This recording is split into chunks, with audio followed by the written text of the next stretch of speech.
Saya harus ngomong kepada semua saudara, jangan terjebak dengan berbagai polemik yang, sorry ya, saya harus ngomong ini. Seringkali kita ini terjebak dalam polemik recehan. Yesus mati di kayu salib, itu bukan rencananya Bapa di sorga. Tapi itu adalah rencananya iblis. Kalau saja iblis tahu behind the scene.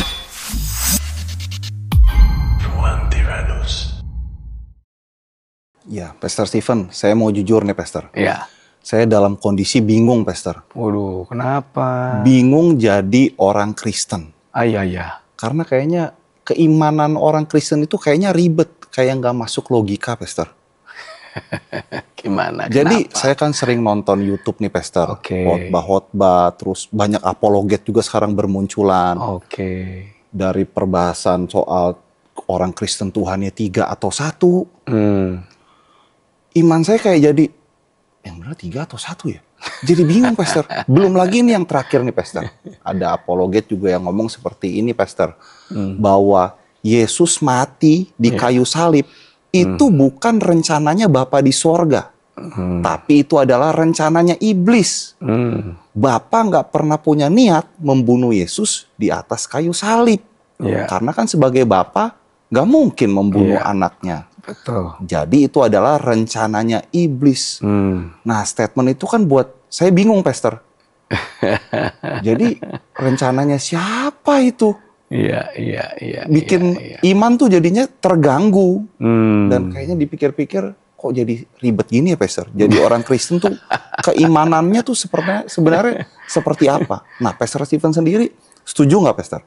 Kalau Bapa di sorga itu nggak pernah punya niat membunuh Yesus di kayu salib. Atau Pastor Stephen setuju bahwa itu memang adalah rencananya iblis. Ini menarik nih, Pastor nih. Kalimat ini dinanti-nanti oleh netizen. Pengen dipotong sama netizen, Pastor. Ya, mungkin ini yang pertama kali saya harus garis bawahi sebelum menjawab pertanyaan yang Gideon sampaikan. Kita ini sebagai satu bangsa, kita itu perlu belajar untuk istilahnya apa? Melek literasi. Dan kita juga harus menjadi pribadi yang suka belajar. Iya. Jangan terbiasa untuk kita hanya sekedar ya belajar sambil lalu, mengikuti satu acara tertentu sambil lalu, sambil kita santai, mungkin sambil bahkan main WA dan semacam itu. Karena kita nanti akan bisa jadi salah menangkap. Salah menangkap. Dan ujung-ujungnya salah memahami. Tapi belajar, kalau begini, Pastor, maaf, Pastor. Kalau misalkan kita sudah punya niat belajar, tapi belajar cepat. Itu kan juga bagus ya, Pastor? Atau nggak boleh juga belajar cepat? Kalau gitu, menurut saya, yang namanya belajar itu nggak ada yang cepat. Dalam arti seperti ini.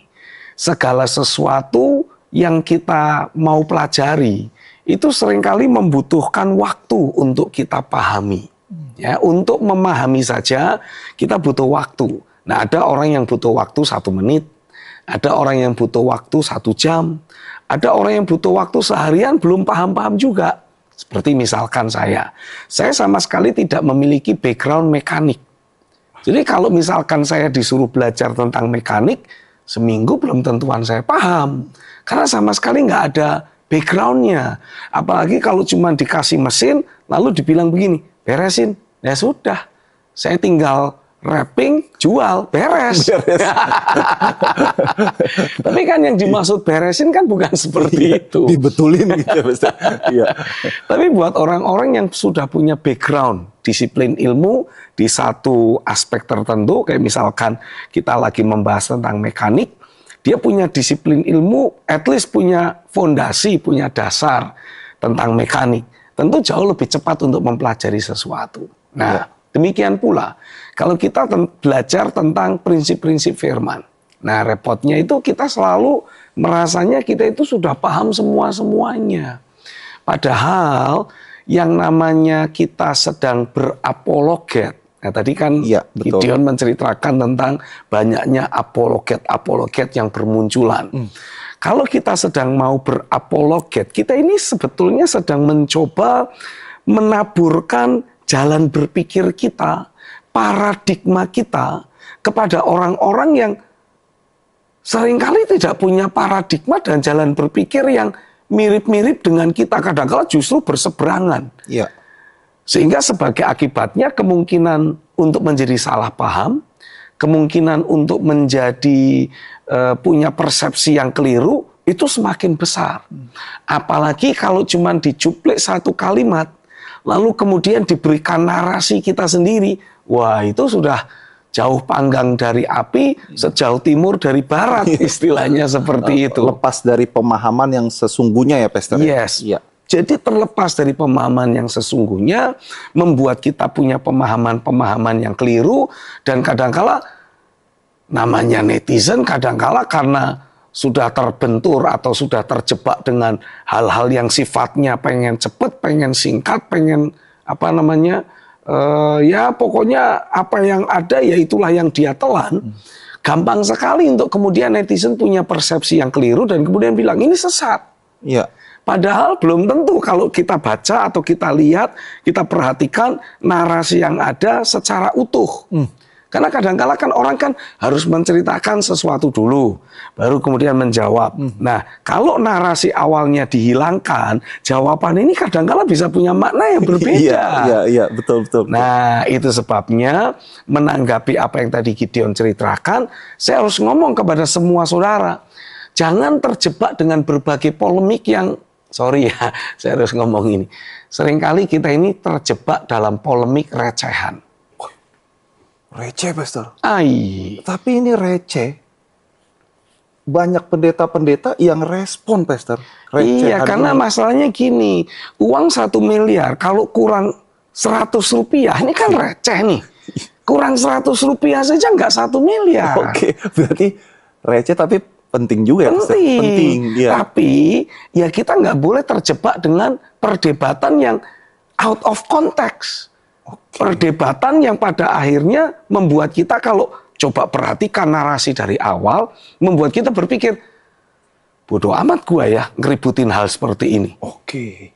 Oh, saya paham. Sebenarnya ada hal-hal yang nggak perlu kita ributkan ya, Pastor, kalau didengarkan secara utuh. Nah, masalahnya kan di zaman digital seperti sekarang ini, seringkali orang gampang sekali potong di tengah-tengah. Atau cuman ambil buntutnya doang. Atau cuman dengernya ya memang sebagian itu aja. Hanya sebagian itu saja. Sementara yang awalnya sama sekali tidak didengarkan atau tidak diperhatikan atau bahkan sengaja dibuang. Jangan sampai kita terjebak dalam kasus-kasus pelintiran. Yang justru membuat energi kita jadi terhambur-hambur dengan sia-sia. Dan fokus kita yang sesungguhnya jadi akhirnya melenceng dari esensi yang sesungguhnya. Nah, sekarang coba kita kembali kepada pertanyaan awal yang tadi Gideon tanyakan. Pastor Stephen, setuju yang mana? Saya ingin memberikan iblis kah, Yesus mati, atau itu bukan rencananya Bapa? Nah, supaya saya tidak ikut terjebak dalam polemik yang tidak perlu, saya akan menjawab dengan cara jawaban yang berbeda. Sejak manusia jatuh di dalam dosa, manusia itu tidak akan pernah bisa menebus dosanya sendiri. Kecuali dari pihak pencipta langit dan bumi melepaskan penebusan dan pengampunan. Tapi memang pada dasarnya, ketika manusia jatuh di dalam dosa, penebusan ini ada persyaratannya.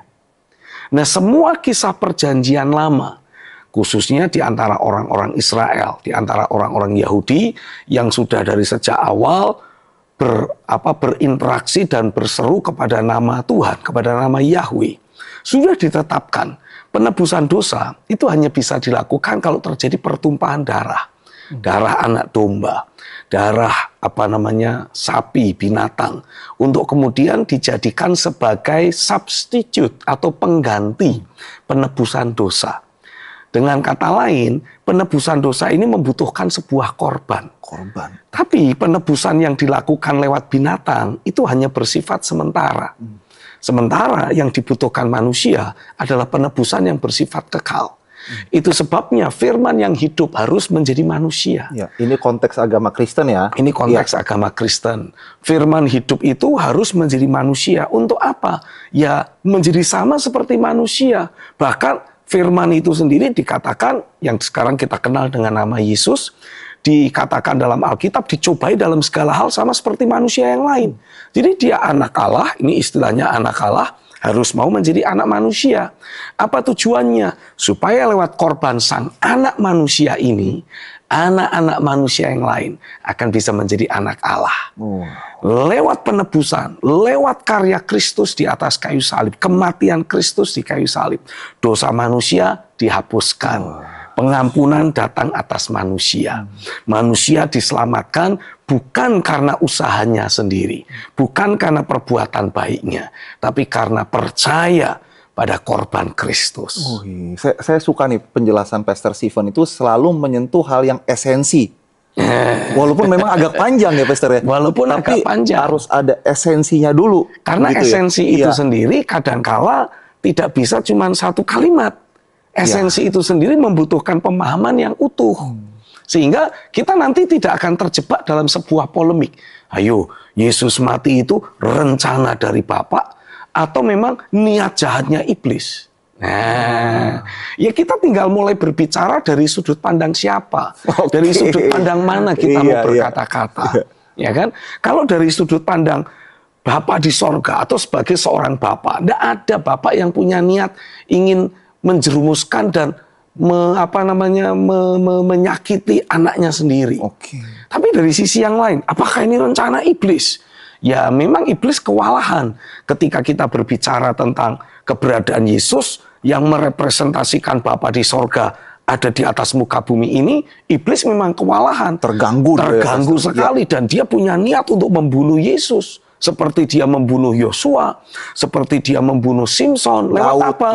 Lewat usia tua. Tapi ini kalau ditungguin sampai usia tua, wah sudah bubar, dunia jungkir balik.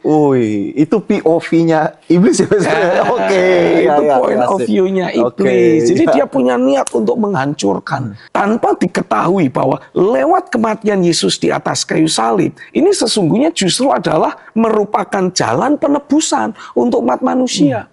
Alkitab juga menuliskan, kalau saja iblis tahu behind the scene yang akan terjadi setelah kasus penyalipan dan kebangkitan, dia tidak akan mau menyalibkan anak Allah. Berarti dia nggak tahu behind the scene di balik itu? Dia nggak tahu. Dia nggak tahu kalau Yesus akan bangkit ya, Pastor? Dia nggak akan tahu. Berarti karena dia bodoh ya, Pastor ya? Loh, siapa bilang iblis itu pinter? Iya. Kalaupun dulu dia pinter, masalahnya Alkitab menuliskan, iblis itu kepalanya sudah dihancurkan. Itu yang buat dia bodoh. Iya. Udah nggak ada otaknya. Udah nggak ada otaknya lagi. Jadi yang masih bekerja apa? Tipu dayanya. Sejauh mana kita mempercayakan tipu daya iblis itu, ya sejauh itulah kita memberi kekuatan kepada si jahat. Gitu. Jadi kalau kita berbicara tentang karya penyalipan Kristus, kita bicara tentang kematian Kristus, kita itu jangan jadi kayak orang buta yang diajak jalan-jalan ke kebun binatang.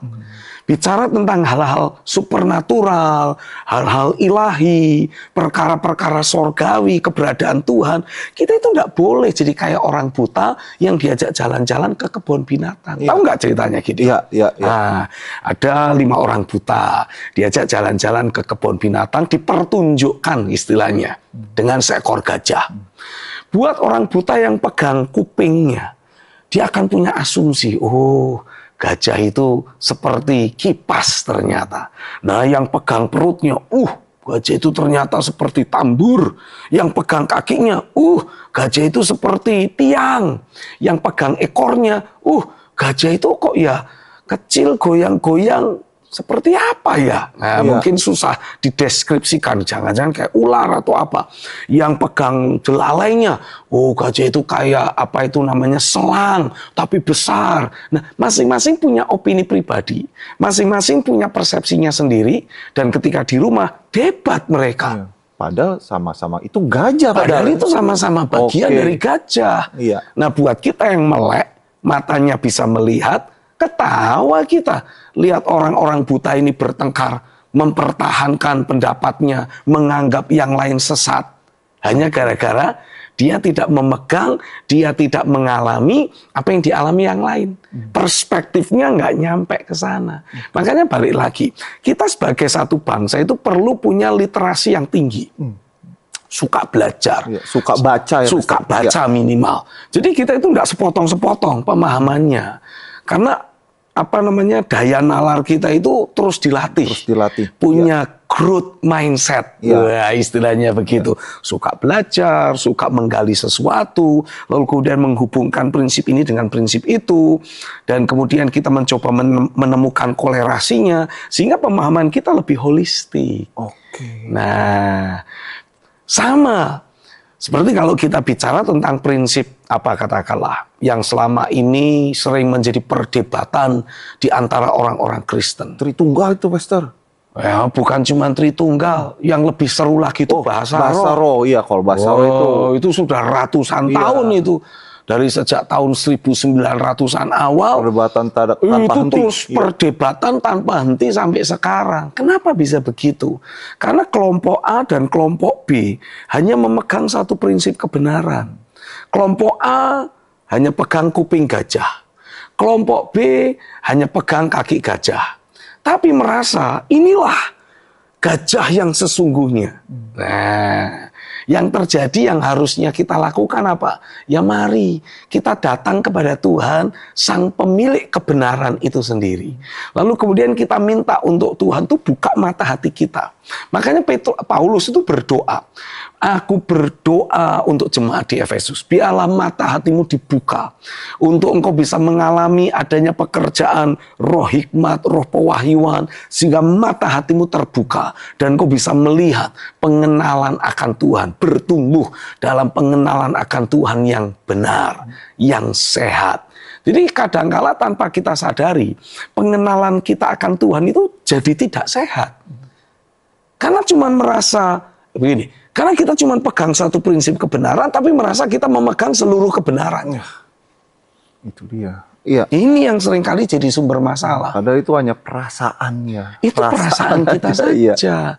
Belum tentu orang yang ketika ibadah, loncat-loncat, nari-nari, itu selalu mengalami jaman Tuhan.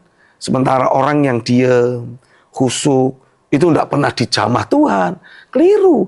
Kadangkala ketika ada orang yang datang dalam sebuah ibadah, hanya diam, sepertinya menundukkan kepala, tapi hatinya itu berseru-seru dalam kehausan akan Tuhan. Itu Tuhan pasti akan menjamah. Dibanding kalau kita hanya sekedar pengen loncat-loncat rame-rame dalam sebuah ibadah. Yang ada apa? Cuman keringetan. Iya. Gitu. Tapi bayangkan, kalau misalkan kita selalu ada dalam kondisi hati yang haus lapar akan realita Tuhan. Ibadah di rumah, kita dijamah Tuhan. Ibadah di gereja, dijamah Tuhan. Saat kita bersekutu dengan sesama orang percaya lain, kita juga bisa menerima pekerjaan Roh Kudus lewat hidup saudara-saudara kita yang lain. Ini yang lebih penting daripada kita memperdebatkan sesuatu yang receh-receh. Kan lebih baik kita membuka hati mengharapkan datangnya zaman Tuhan dalam hidup kita. Ya, Pastor, saya juga sebenarnya nggak mau yang receh-receh nih, Pastor. Tapi kadang yang receh-receh itu bunyinya lebih seru, namanya juga receh. Iya. Bunyi kita, kalau duit kertas kan nggak ada bunyinya. Nggak ada bunyinya, tapi ada loh kalau dipegang, sak. Lebih menggiurkan bunyinya, Pastor. Nah, Pastor, saya mau tanya begini, Pastor. Ini balik lagi ke hal receh tadi, Pastor. Oke. Nah, berarti Bapa di sorga, ini menurut pemahaman saja, Pastor ya. Berarti Bapa di sorga waktu Yesus mau disalib, Bapa itu sebenarnya kan harusnya bisa, kalau memang ini bukan rencananya Bapa, Pastor, dia bisa intervensi kan, menghentikan anaknya mau mati nih. Tapi kalau dilihat lagi dari POV yang Pastor Stephen sampaikan tadi, bahwa ini memang perlu pengorbanan dan perlu ada darah yang tertumpah untuk menebus dosa umat manusia. Berarti Bapak udah lihat endingnya, Yesus akan bangkit. Gitu ya, Pastor ya. Jadi bagi Bapak ya no problem. Karena itu adalah sebuah istilahnya apa? Skenario dalam kekekalan. skenario dalam kekekalan. Wah, itu bahasa yang tepat, itu skenario dalam kekekalan. Karena kita kan kalau bicara tentang Tuhan, kita itu nggak boleh pakai nalar manusiawi kita. Kalau nalar manusiawi kita ini kan selalu berdasarkan kronologi dan dibatasi oleh waktu. Dan sorry to say, masa pencipta mau dinilai oleh ciptaan? Kan ya nggak bisa. Ciptaan dinilai oleh penciptanya. Bukan pencipta dinilai oleh ciptaan. Kita sebagai ciptaan mana bisa menilai pencipta kita? Nggak muat otak kita. Sementara kalau kita bicara tentang keberadaan Tuhan, kita itu bicara tentang kekekalan. Dia itu tidak ada di dalam takaran waktunya manusia. Dia itu ada dalam takaran waktu yang berbeda. Dia melihat awal dari akhir. Dia melihat akhir dari awal. Dia bahkan sudah mengetahui setiap detail yang akan dilewati dalam ketaatan manusia dan dalam ketidaktaatan manusia. Berbagai opsi kemungkinan yang akan terjadi, dia itu paham, dia itu tahu, dan dia mengontrol semuanya. Tapi pada saat yang sama, dia pun tetap memberi kebebasan untuk manusia membuat pilihannya sendiri. Dan walaupun kita bikin kesalahan, Bapa di sorga tidak pernah terintimidasi dengan kesalahan kita. Karena dia adalah pemilik, pengatur, penguasa dari segala sesuatu yang ada di alam semesta ini. Berarti Pastor, bahkan ketika manusia pun dalam tanda kutip ya Pastor, tidak mau menyembah dia, sebenarnya dari sisi Bapak, dari sisi Tuhan, ya nggak masalah ya, nggak ada gangguan. Nggak ada gangguan sama sekali. Iya. Tidak ada gangguan. Bahkan kalau kita bicara tentang penebusan itu tadi, Alkitab menubuatkan bahwa anak domba Allah itu sudah tersembelih, sudah disembelih, sudah dijadikan sebagai korban penebusan sebelum ada alam semesta. Nah, ini dia. Ayo Pastor, kita bahas. Itu maksudnya. Ini pasti pada penasaran nih Pastor. Itu kalimat statement itu, tolong jangan dipotong-potong, kita dengarkan. Itu maksudnya kita gimana? Harus Pastor? pasang waktu. Ini apa? Ya, ada detik di sini. Detik di sini supaya ketahuan tidak dipotong-potong. Nah, itu gimana tuh Pastor maksudnya? Alkitab menubuatkan bahwa Tuhan yang kita sembah itu adalah Tuhan yang hidup di dalam kekekalan. Jadi dia itu tidak ada di dalam ruang dan waktu manusiawi kita. Kalau manusia itu kan kita mengenal ada masa lalu, ada masa kini, ada masa depan. Tapi buat Tuhan, tidak ada masa lalu. Tidak ada masa depan. Semuanya ada di dalam dia. Ini sulit dipahami, tapi nggak bisa dipahami ya Pastor. Lu kita mau memahami Tuhan ya opo. Wong Tuhan yang menciptakan kita. Otak yang kita punya itu cuma segede 2 genggaman tangan kita ini loh. Sekecil ini loh, kok mau memahami Tuhan yang jauh lebih besar, lebih dahsyat, lebih hebat, lebih, pokoknya lebih dari semuanya lah. Yang meledak otak kita. Nggak bisa. Nah, jadi bahasa manusiawi yang paling gampang yang kita bisa pakai untuk menjelaskan tentang keberadaan Tuhan. Tuhan itu maha tahu. Sesimpel itu ya Pastor. Sesimpel itu sudah. Mau gimana lagi? Tuhan maha tahu dan kita jangan sok tahu gitu. Itu lebih bagus.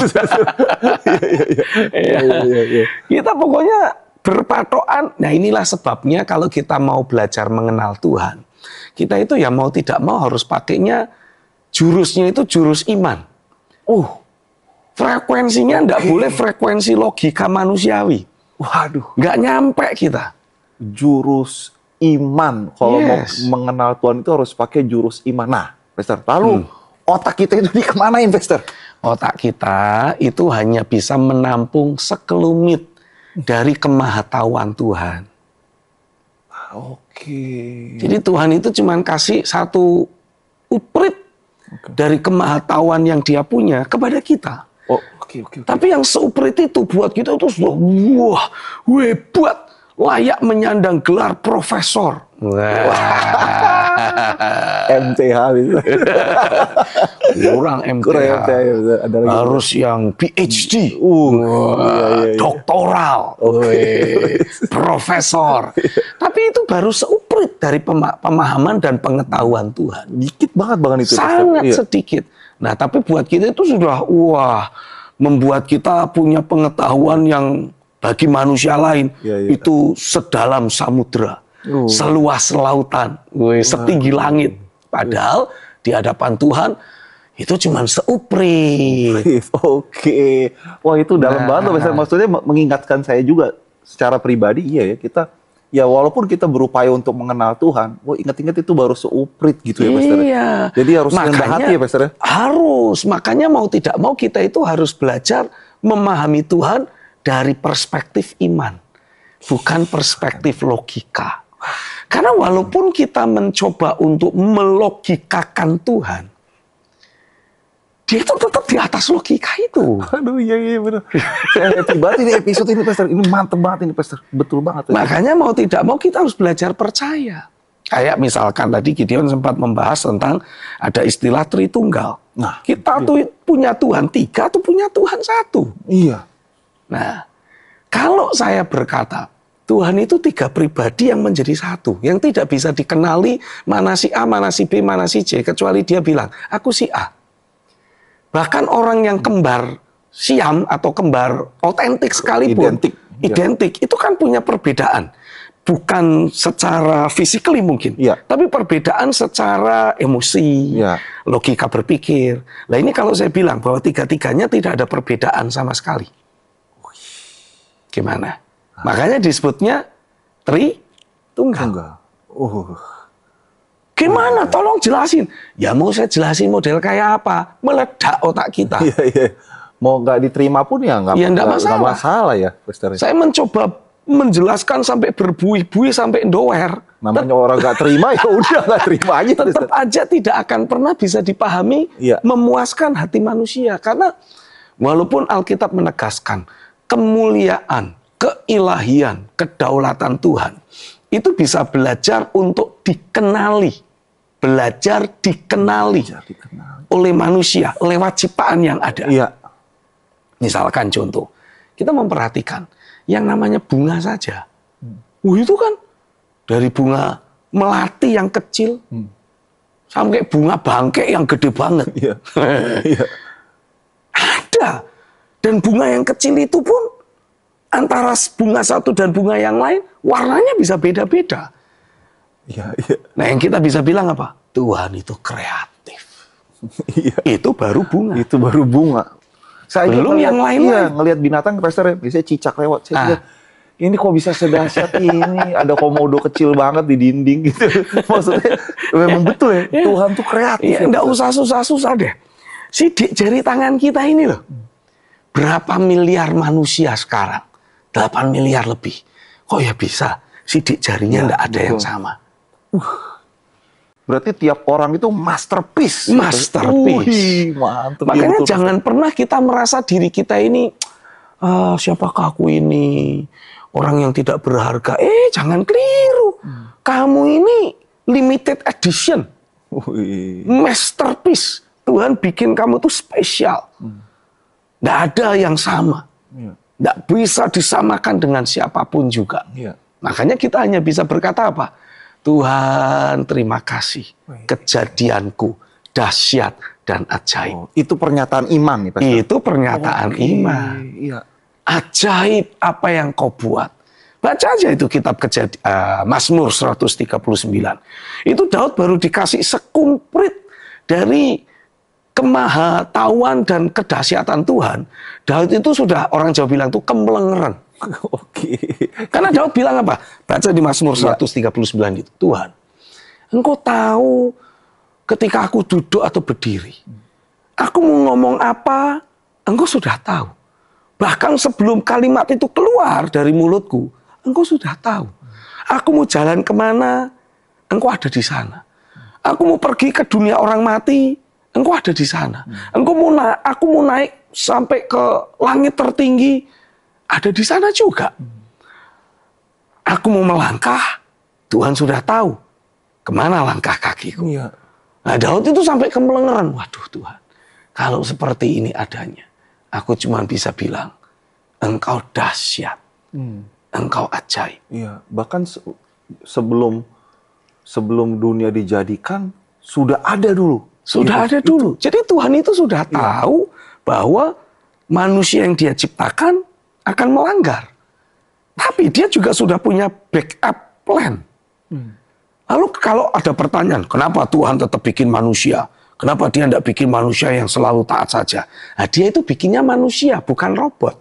Oke. Jadi Lain ya, dia Pastor. tidak mau manusia itu mentaati Tuhan karena sudah diprogram. Dia itu kepengen manusia mencintai Tuhan dari hatinya. Itu sebabnya saya berkata kepada semua saudara, jangan biarkan iblis itu terus menipu engkau dan kemudian membawa engkau terus hidup dalam pemberontakan kepada Tuhan.